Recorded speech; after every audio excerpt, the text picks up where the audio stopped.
This episode of the Zero Cafe podcast is made possible by our partners, Online Influence Institute and VWO.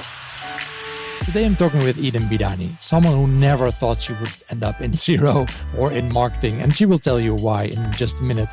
She's currently a conversion copywriter and acquisition strategist, specializing in high converting landing pages, ads, and websites. And of course, today we're going to talk about copywriting. In case you missed the previous episode, last time I spoke with Rishi Rawat about improving your bestseller sales by 20% in 90 days, and that also mainly focused on copy. If you want to listen to that episode, go to www.zero.cafe or listen to it in the podcast app you're listening with right now. Welcome to Season 3, Episode 14. Eden, welcome to the Zero Cafe podcast. And of course, first, our listeners would love to know you a bit better. So what's your background and how did you get started with copywriting? So I actually didn't start out with copywriting. I started out way back with anthropology and sociology, which is about studying basically good communication. And so I actually thought probably copywriting or advertising or marketing was the furthest thing that I would ever consider actually ending up in. But as would have it, working through university, and I took on a sales job once over the summer, direct sales job to help pay the bills, and I actually loved it. And so from here to there, I actually started working in direct sales. So I worked for 5 years in direct sales. I was doing telemarketing, door to door. I was doing old school face-to-face product demonstrations, things like that. All these kind of things to get to move a person from a stage of awareness from completely unaware all the way to most aware with high intent in the space of anywhere from 5 minutes to half an hour or whatever, depending on the product or whatever it is you were selling. And then we moved overseas, and it was pretty difficult to try and find a job that I wouldn't have to spend sort of 10 hours a day on my feet selling with a young family to raise. And so then I actually realized during the sales jobs, I was writing the pitches, I was writing sales scripts, I was using these sales scripts to teach other salespeople how to sell. And so I realized that I could actually switch that and just do the writing part and still sell online. And so that I just kind of migrated naturally over to copy. I was writing copy technically before I even knew it was a separate industry as itself, copywriting. Yeah. And is there still anything you'd say you can use from your background in anthropology? Absolutely. I actually would highly recommend it for any marketer or CRO practitioner to study anthropology and sociology if they can. Yeah. What kind of elements do you still use? First of all, the user research. Yeah. You find modern kind of UX research is based on ethnography, is based on that kind of sociological research that they conduct as well. Anthropologists, what they used to do is they used to speak the same language, they used to dress the same way, they used to go and travel for 6 months, 18 months to a far-flung away village somewhere in the middle of virtually nowhere, and actually live as these cultures or these people, these native peoples used to actually understand, just fully absorb themselves in the culture and actually understand how they perceive life. So it's not just what they not like a buyer persona where it's like, what do they wear, where do they shop, what do they like to eat, and how much money do they make. It's actually how their lifestyle affects the way they interpret the world around them. And that's much, much, much deeper than what you can get just by kind of guesstimating based on general demographics. But that's what we kind of bring over today as well to copywriting. So you do user research, you do surveys, you do in-depth interviews. Interviews are the most powerful thing in terms of user research. Absolutely. And that's all kind of grounded. And it's really nice to see that these kind of things they've been doing in other disciplines for a really long time. And now it's kind of migrating over into marketing, to CRO, to UX, to copywriting, all these kinds of things. It's really fascinating. Yeah. So, and do you then still apply this? Do you do the regular user research and interviews, or do you, like anthropologists, sometimes try to become your persona, go dress like them, go shop like them? Is that what you do? Is that the extreme you can take it to, or? No, so there's a certain way you can or you can't, but then having had that background in anthropology, it gives you a really active imagination. And so the beauty of doing it online though too, as well, is you can actually immerse yourself into these other people's online worlds without them even realizing that you're an outsider. So you can go into Reddit, you can go into Facebook groups, you can just be yourself. You don't have to give away that you're not already one of them. You can just go and you just listen. You're not looking there to plant any seeds. You're not looking there, to try and manipulate anything or anyone. You're just looking there to listen, to understand, to hear what they're talking about, hear how they express themselves, hear how they respond to each other. Yeah. As well, conducting the interviews as well is something that's really fantastic. And I encourage everyone, if they can speak with their customers or their end customers, their clients and customers as much as possible. It really gives you just such a wealth of information that you really can't, that it's really difficult to get any other way. And it gives you you see all these little tiny fragments of ideas start to float to the surface as you start to speak with people, and you go, that's a really interesting idea. These are things that you can't discover just by doing generalized surveys or focus groups. These are really interesting, deep insights. Yeah. That can really help move things forward. I can imagine, yeah. But I can also imagine that sometimes if you do the interviews, if you try to deep dive into that single person, it's not always possible to then generalize it to the main business, right? So how do you make that distinction? So there's a few different ways you can do it. So first of all, there's always a balance, because especially in copyright and marketing, communications, everything, it all comes down to what, we have a message that we want to share with an audience, and there's messages that the audience needs to hear in order to convert. And so where's that kind of, if you're looking at a Venn diagram, it's like, where's that sweet spot? Where's that gap between what they need to hear and what we want to say? So that's where you just try and look for where those kinds of elements cross over, or see how you can tweak or kind of just either tweak or rewrite the message so that it meets the expectations of the audience, or meets actually where they're at, instead of trying to come top down and force a message on an audience that it's not going to resonate with them. Actually looking and see, okay, where can we meet them where they're at? Where do these points cross over? Yeah.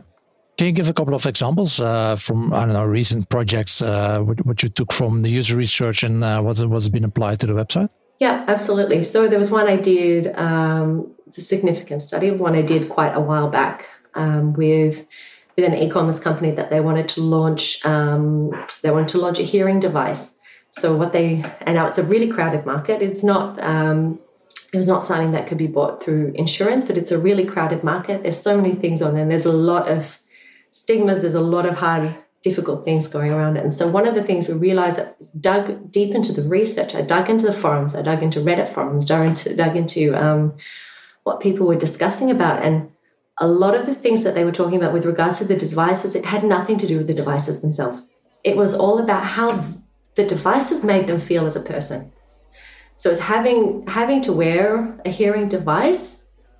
It wasn't necessarily about the price. It wasn't necessarily about the way it looked. It was how it made them feel. Okay. For example, wearing a device made them feel different. And when I was comparing marketing of other companies, everyone was talking about, it's going to be fine, you're going to do all right. Yes, it takes time to adjust to, et cetera, et cetera, et cetera. But no one was really addressing this kind of feeling that, yes, it feels strange. Yes, it feels different. Yes, your hearing is not going to be 100%. It's not going to be 100%, like really ever again. You're not going to be able to hear it like when you were 12 again. So we use that to address. We actually addressed that in the copy on the landing page and the product page. Was it mainly aimed for new users and how it made them feel to wear a device at all? Or was it about people crossing over from different brands, for example, and then looking for a different model? Or so both. So that's kind of a message that as well that we found that we hypothesized that would resonate with both kind of audiences. Those who didn't want to use devices because they were hesitant about how it would make them feel wearing such a device, and as well the existing users who had maybe tried different devices before and they hadn't worked as well as they they said that they would work, and so they were feeling hesitant about trying anything else at all, or even wondering if there was anything better. So 2 ways we suggested to combat that was, one, actually addressing that problem, actually saying we know it's not, this is not where you imagine what you imagined your life would be like. We know this is not what you had planned. But that's okay. And the same thing is, we also addressed that we'd said it's not going to make your hearing 100% perfect. It's not. Yeah. And that seemed to really resonate. Both of those messages seemed to resonate with both groups, because everyone seemed to be promising crystal clear hearing, this, hear like you did 30 years ago and all these kinds of things. But it's like, it's not really the case. So in terms of the products and technology, yes, they're fantastic. But at the same time, that's not really what's mattered. They're not going to be able to sorry. It's a bit similar than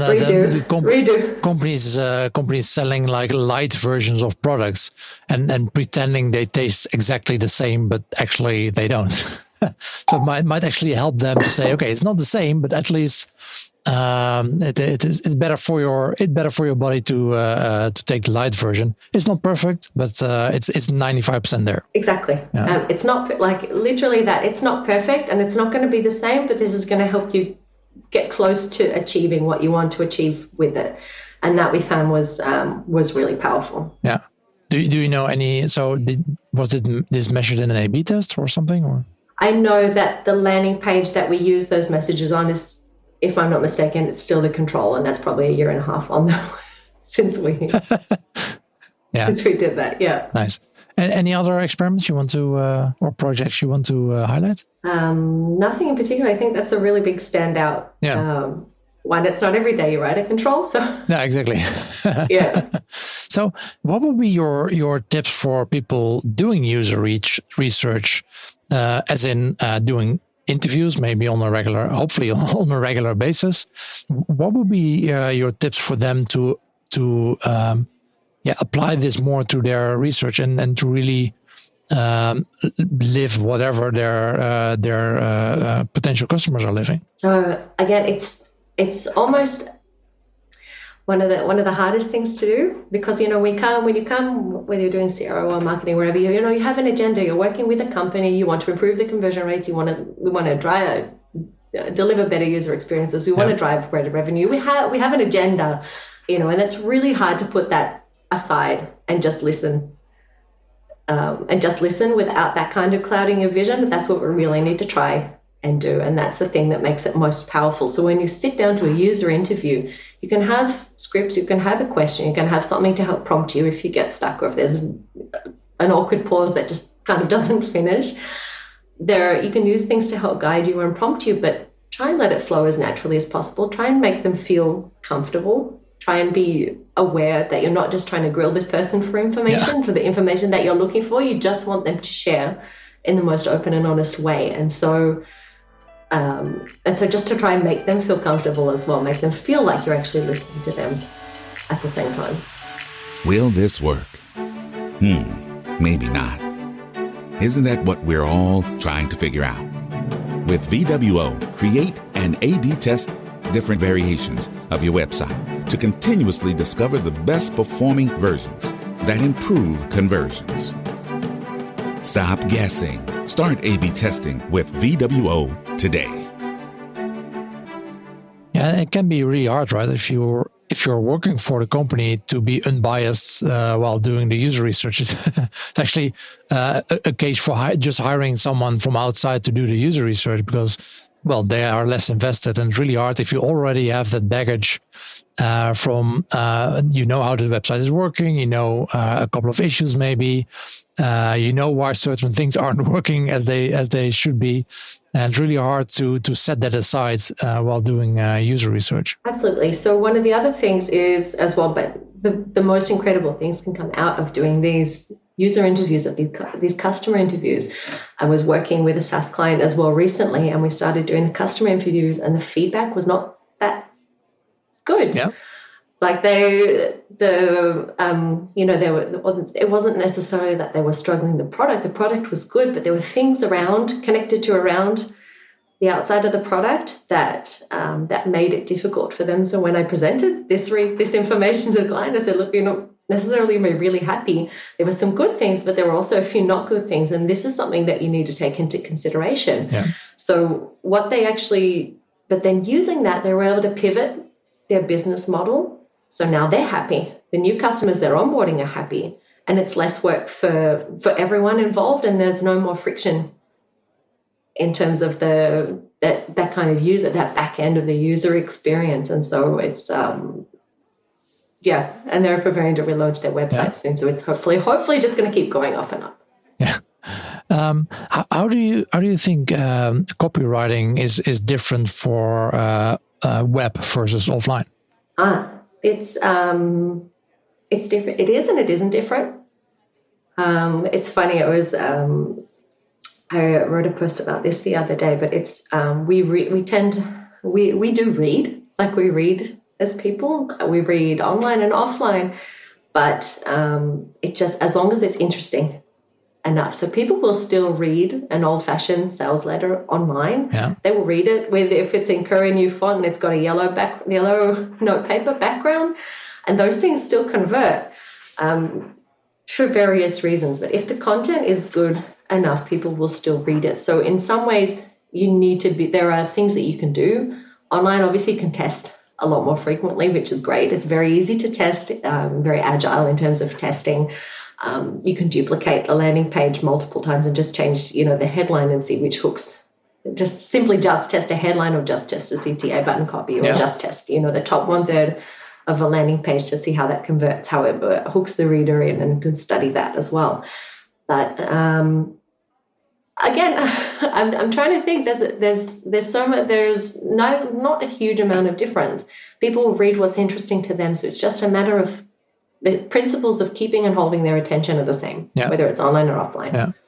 If you would work for a new web shop, are there certain elements that you already know? Okay, these have a big impact. Whether it's like the product titles or description, call to actions. What are the first things you're looking for? I'm usually looking for the headline and subheading. So what's in the hero section? Yeah. Obviously, for any page, whether that's a product description page or anything else, or it's the front and home page of a website. And I'm looking at the CTA buttons and usually the micro copy, because those are the areas where the most where they're the closest to conversion. So again, the hero section is the core element that's going to keep them on the page. So once they've landed on the page, what's going to keep them there is a hero. They're not going to scroll down immediately. I mean, they're going to read they are going to read the headline. So the headline has to be good. Yeah. And then when they get through the page, people will scan. There's an interesting way. I forget the study, but someone conducted a study once on how people read, for example, long form sales pages.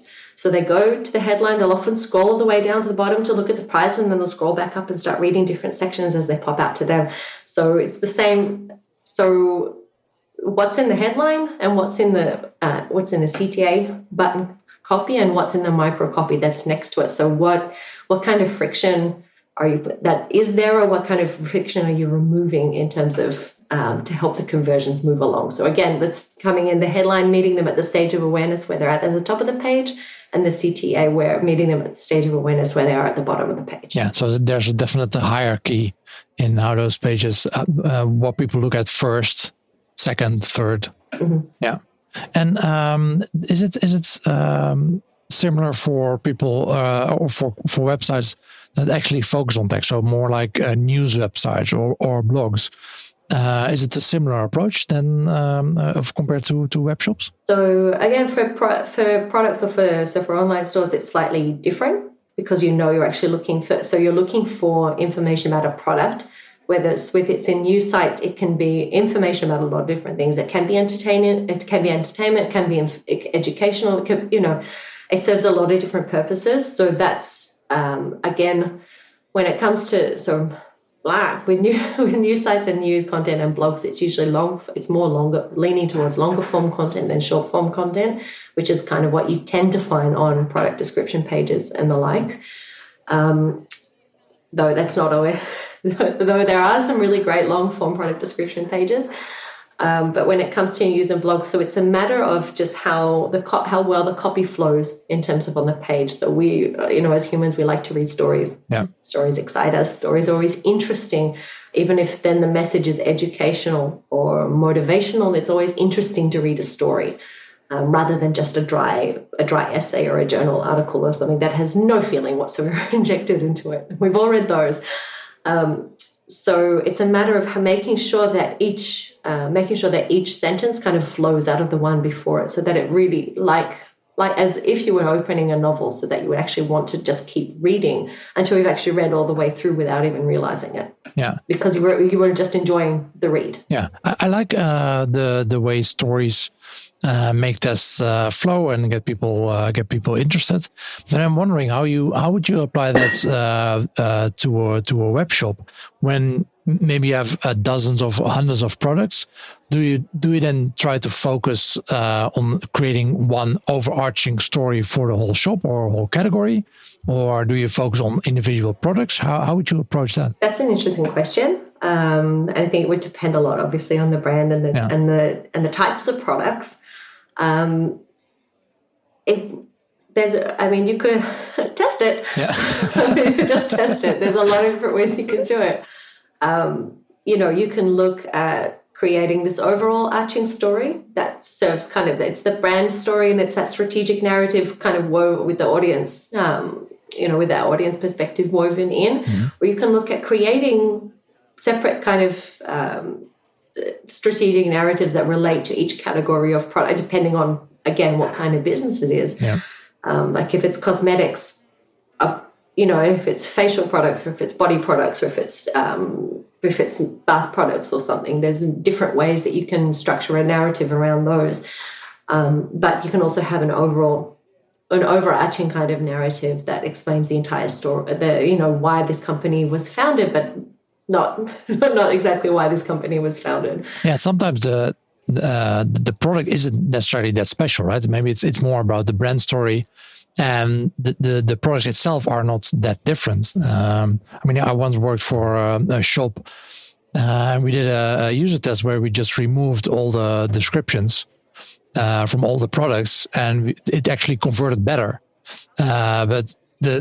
So we didn't end up removing all those descriptions. It was just like a message to the copywriter saying, "Hey, what we have right now isn't working," and it was actually based on user research where we saw that people complained about the copy, specifically the product descriptions, where they said, "Well, this product description might as well be a product description of any other product on your website. It's so generic, it doesn't add any value. Then you can just leave it behind." Right. So again, in that sense as well, but with that in consideration, it can be really hard to create a story for every single product. Yeah. If you have hundreds of SKUs, it's really hard to it's a huge investment to go in and kind of create a story or create that element. I know they have to do it with things like perfumes, because how do you communicate the value of a scent when you can't actually smell it and you're still buying it online? So, for example, for perfumes or for products that include taste and smell, having that story element is really important. Whereas for other things that are, I guess, more technical or practical in nature, or even things like the hand cream, how do you apply the hand cream? What's it got in it? How does it help? Etc. That has that kind of practical application. Yeah. It can be a little bit different. So usually the product description is kind of more technical based on the different use cases. Whereas, but then it would be ideal to have kind of a narrative for the type of category of products, and then actually explain how each product fits into that overall narrative, rather than necessarily having to create a separate story for hundreds and hundreds and hundreds of products. Yeah, if you're selling, if you're a hardware store and selling nuts and bolts, you're not going to create a different story for each product. Yeah. But I like your example of a perfume, but that's also very subjective. How something smells. So how do you go about creating a story for something like a perfume? Do you then do user interviews and actually get people to smell and just see what they come up with? How do they describe the smell? Or that's a really interesting question. I haven't yet had the chance to work on perfume specifically, so I'm not sure exactly how that would play out. First of all, I would do user interviews because I would love to hear what the customers are saying beyond that kind of one-line testimonial, like it was great, exclamation mark. Like there's no, you can't get much from that. So I would really like to hear what they really think of it, what the unboxing experience was like, what Perfume kind of meant for them and symbolized for them, kind of beyond just how it made it, that encompassing story as well, how it made them feel while they were wearing it as well, not just how it smelled. Yeah. So and then try and reverse engineer that back into high converting copy. Yesterday's brainstorm was so good. I really liked Steph's idea of running that test on the call to action buttons. Making them orange will really make them stand out, don't you think? Yeah, right. Do you want to design real A/B test winners and achieve enormous conversion uplift?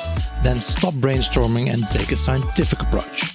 If you can read Dutch, follow the steps in Online Invloed, the bestseller on managementbook.nl. Or enroll in the author's course and become an expert in applying proven behavioral science yourself. Go to onlineinfluence.com for more information and free downloads. What would you say? What would you have as a tip for the CRO community? I mean, you work with CRO specialists. So, what would you give as a tip to us as a community on how we can improve our effectiveness in when working with websites and copy? So that one tip would just be to try and put your agendas aside. Try and put the fact that you want more ideas for tests, that you want to, that you want to drive better user experience, that you want to make greater revenues. Try to avoid that seeping into the research as much as possible. Just go out with the idea, just to learn. You want to just learn as much about the people that buy this product, or the people that that visit this website. You just want to learn as much as possible, and that includes trying to figure out ways how to get to them. Again, someone I know recently referenced a study where they said that people don't like pop-ups on site. So even survey pop-ups, a lot of people find them really annoying. And so maybe not every type of person or every type of personality within that target audience is actually going to answer a survey pop-up, because a lot of people find it annoying. So how can you actually reach the right kind of users? How can you actually just talk to a wide range of users, actually find and just try and put your agenda aside and just listen to what they have to share.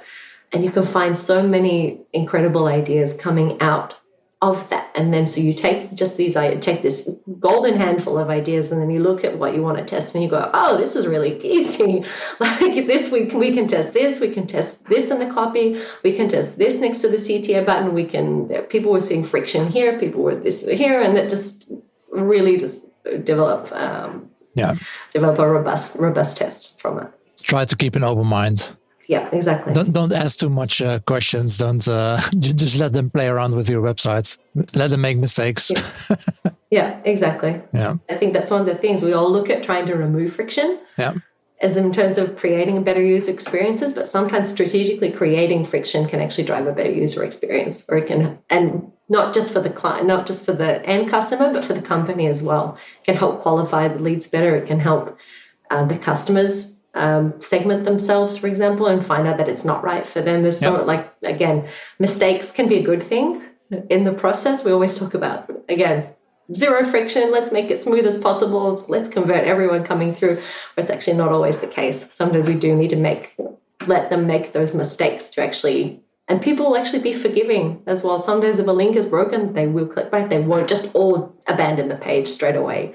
Some people do have more patience than others. So it's always interesting to watch people and just to hear them and watch what they do. Yeah, it can be a way to select your customers, especially I think if your website is not the endpoint, but if you do, for example, lead generation, creating more steps in a form, for example, could block the users that are not interesting anyway. And if you just have a simple form with just an email address and submit, you might have hundreds of people submitting that are not interesting. But if there might be a cost to each lead that gets in, right? If you have to follow up on those, for example, there's a cost connected to that, and that might not be the best the best way to handle that. Absolutely. Well, it's the same with e-commerce. So a lot of, one popular acquisition strategy is to have a 10% off coupon or a 15% off coupon for most new people that come to the site. But what does the effect of that coupon have on the customer lifetime value of those users? Do they actually then see? Does it actually devalue the quality, or devalue the product in their eyes, or things that they're selling? Yep. What kind of impact does that have on long term? Will they just be freebie seekers and they will only buy when there's a sale on, or will they actually fall deeply in love with the product and will buy whenever they've run out? So that's again something to test. Again, strategic creating fiction, removing the 10% coupon, giving it to people, or giving out more coupons to people who buy more, can actually work in the reverse. It might take you longer to win those initial customers, but then the customer lifetime value is can be much greater. Yeah, I think the difficulty there, the practical challenge there for many CROs is that we all know this. but the problem is that the thing you have in your dashboard is conversions and average order value from today, from last week, for last month, whatever. Lifetime value is much harder to accurately say, and also with an A/B test. If I, with example with the discounts, if I run no discounts for a month, that might be a lower value then. But actually, when I do run a discount, I might have much increased sales because the customers now know, oh shit, I need to pay attention if they actually have a discount. So there might be more sales when you have a discount. And when you eventually have a discount, and you might have higher value customers because of those periods that you don't have a discount. And that's really hard to calculate, of course. So a lot of CROs and I guess e-commerce managers then fall into the trap to look at just the short-term data. So I think that's tough for everyone to make those decisions, but it's definitely something we all need to work towards and keep everyone at the company, remind them that it's about lifetime value, not just what we made this month. Yeah, absolutely. And again, or not just what we did today or in a week or in any one period of time. I mean, it's something difficult, but if you're working with the right kind of people, and if you can explain that as well, that we're looking to prevent freebie seekers from coming on board. We're looking to prevent so that you don't, so that your customer acquisition cost might initially be higher, but then over a long period of time, it really just pays off. Yeah. So again, the big wins are nice. The numbers are great. Everyone likes to show off, good numbers. We got this lift and we got that lift. It's great, and that's good because that's what we're supposed to do. That's what we're supposed to do. We're supposed to drive lift. We're supposed to drive revenue and drive engagement. That's fine. But in terms of looking at those numbers versus what's your true end goal in terms of helping the company, that's where we need to look at. And again, just assess what we're doing at each and every stage to make sure that we are following in that right direction. And, there's so many great tactics out there. There's so many there's so many ways you can execute on a single idea. So it's just about making sure that it really is in alignment with your clients' end goals. Yeah, exactly. Eden, thank you so much. You were recommended to me by Rishi Rawat. Do you also have a recommendation for me on who to talk to for an upcoming episode? I have quite a few. Have you interviewed Juliana Jackson from OmniConvert? Oh, no, not yet. I know her. I haven't interviewed her yet. Yeah, she would be fantastic. Good one. I'll put her on the list. Yeah. Okay. Thank you so much, Eden. Our time is already up. Thanks for sharing this with us, and I hope to talk to you soon. No worries. All right. Thanks so much for having me. It's been a pleasure. Thank you. Bye bye. Bye. And this concludes season 3, episode 14 of the CRO Cafe podcast with Eden Bidani. Make sure to check out the show notes on the CRO Cafe website for some links to additional information on today's topic. In the next episode, I'll be talking to Steen Rasmussen, and we'll be talking about data activation and how to supercharge the customer journey with analytics data. Talk to you then, and always be optimizing.